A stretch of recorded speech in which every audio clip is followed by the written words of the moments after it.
It's a Sunday afternoon, and normally I would be out doing something because it's sunny. But the wind picked up, it got cold. I really don't feel like going out there.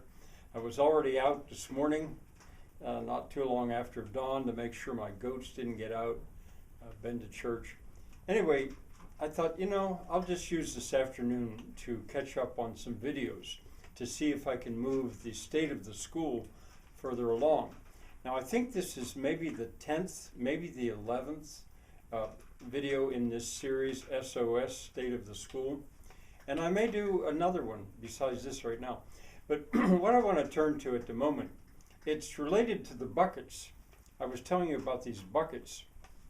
Oh, and by the way, I asked Ken, the sheet metal dude, I sent him an email and asked him if he would look at that video and give me advice. But anyway, what it has to do with that has to do with a change that occurred in my idea for a place that I call Joyce Falls. Now, I've been having to go out in the morning because the goats, they've been getting out. I've been neglecting the fence. I have to work on it, but it's so unpleasant to do when it's slippery, wet leaves on wet rocks on a half of a cliff, virtually an impossible place to build a fence. And for 50 years, maybe longer, there's been no good fence. No, probably longer. There's never been a good fence there. So, but that's another matter. That's fencing. And one of the things about it, though, is as unpleasant as that is, I find I have to go there when the goats, I know when the goats are thinking about getting out. Why? I think it has to do with the buds that are coming on in the brush out through there. It's just so tasty. And while they're waiting for me to give them hay, they decide to go on their own. I don't know. But anyway, something that makes it more pleasant is right where that fence runs is also where the water comes down between this property and my sister's property. This impossible place to fence right along the bottom of a cliff, mined for iron ore, industrial sites in a way, but there's a lot of water comes through there.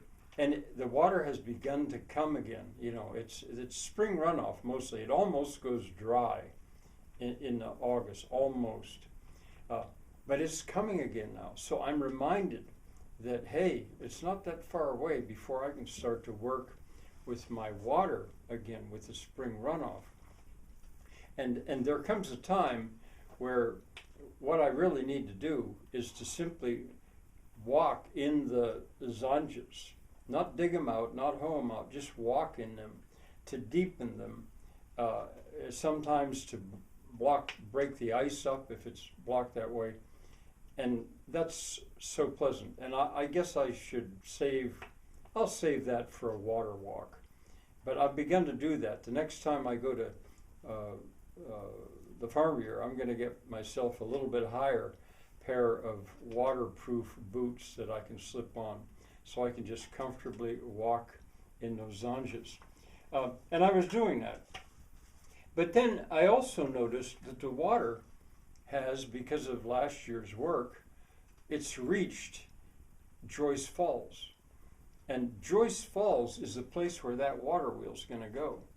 Last year I had it just about to the point where I could have started that, but about then the water stopped. But it started up again, and I can start working on that. I could hear it going across there.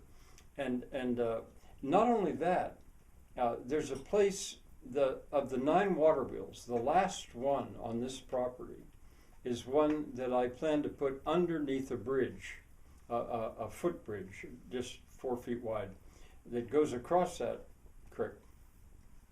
And and last year, I had started that bridge. It'll be a covered bridge. I'd started that, maybe 4 years ago. I don't know, I don't want to say 5. But I couldn't get to it. I couldn't get back to it. But it was okay because I don't use fasteners. Well, there was a pretty big flood this past spring. And it ripped out that what I had of that bridge there. It also ripped out a bridge down here that I'd started with Gabriel, a footbridge like that. But I just bring the material back upstream and start over and do it a little better job. And I'll maybe tell you about that one later. But this one, the brush and stuff caught the timbers that the flood ripped out. So I can just bring them back up and put it back together. But underneath that bridge is one of the places I want to build a water wheel. And that may be the smallest one, but with a large flow of all the water wheels that I build. So I actually, while I'm waiting for the goats to realize that they're not allowed to go out, and before I take them back to the barn in the morning, I started to work on that site. And as I work on it, I start to get more excited about it. You know, I'm going to rebuild that bridge, and I'm going to have lots of time to work on the water in that area. So what I changed my mind about at Joyce Falls was last year was I was going to put the highest of all the water wheels right there. It'd be 24 feet high, I think. No overshot, back. What do they call it? Pitchback, but essentially overshot right there. But I decided, no, I'll do that at another place. I won't do two of those enormously high water wheels. One will be enough, and it'll be at a different place. And there at Joyce Falls, I'll make a fairly humble overshot water wheel, which is this. And I have had everything kind of ready, but once again, the dry weather came and other things came up. So that change of mind that I had about what I was going to do with the water at Joyce Falls changed a lot of what I did for the rest of the year with my buckets and my water wheels and stuff. Bye for now.